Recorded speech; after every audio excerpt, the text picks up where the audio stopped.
Začínate s angličtinou? Skvelé rozhodnutie. Gratulujem vám a držím palce.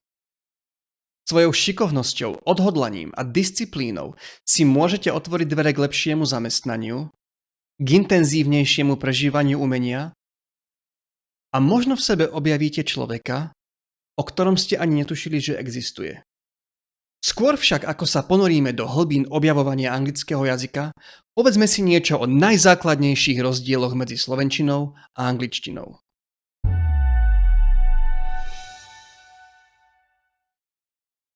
V slovenskom jazyku stôl je on, hovoríme ten stôl, šálka je ona, tá šálka a mesto je to mesto.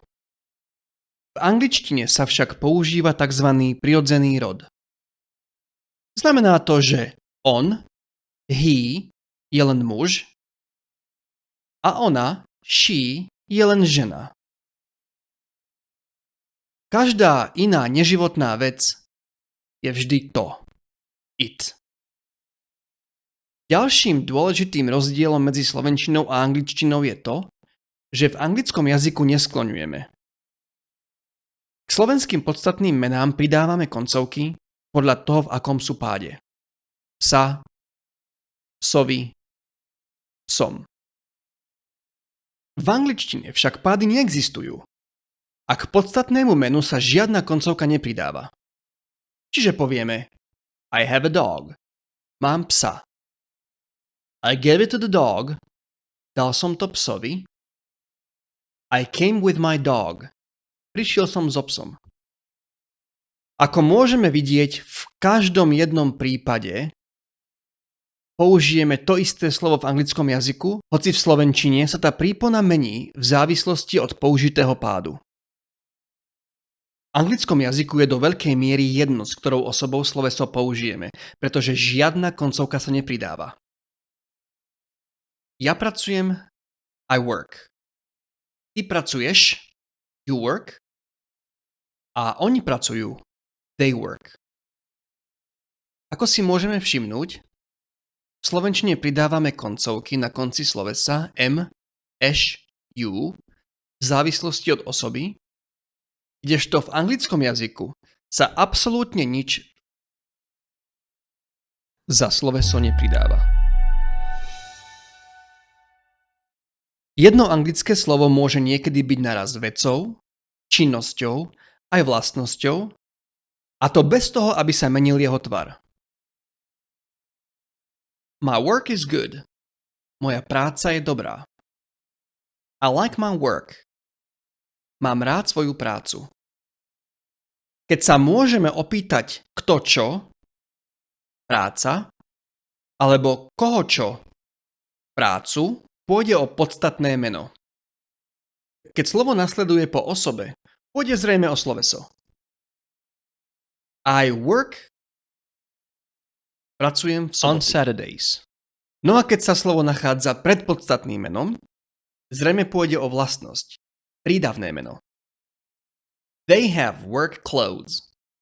Majú pracovný odev. Na týchto štyroch vetách si môžeme pekne všimnúť fakt, že hoci v anglickom jazyku máme iba jedno slovo, v slovenčine ho môžeme preložiť ako 3 rozdielne slovné druhy. V angličtine všetko závisí od toho, na ktorom mieste vo vete sa slovo nachádza. Ďalšou takou zvláštnosťou v anglickom jazyku je fakt, že osoba musí byť vždy vyjadrená. V slovenčine je v poriadku, ak povieme iba pracujem, pretože prípona M nám jasne vyjadruje, že hovorím o sebe, že osoba je ja. V anglickom jazyku však musíme explicitne povedať I work, pretože žiadne prípony za sloveso nedávame. Pracujem, I work, pracuješ, you work, a pracujú, they work. I, you a they sú osoby. Ja, ty, oni. A tieto musia byť vždy povedané, aby sme jasne vedeli, o kom alebo o čom sa rozprávame. Vďaka časovaniu a skloňovaniu je v slovenčine jedno, ako vetu poskladám, význam zostane vždy ten istý. Či povieme medvede jedia med, alebo med jedia medvede, význam tej vety je viac menej rovnaký.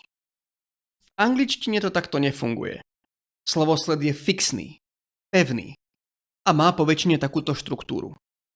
Prvý je podmet, kto čo, potom ide sloveso, za ním nasleduje predmet, koho čo, no a potom miesto a nakoniec čas. V anglickej vete je preto prvé podstatné meno, to čo, vždy podmet.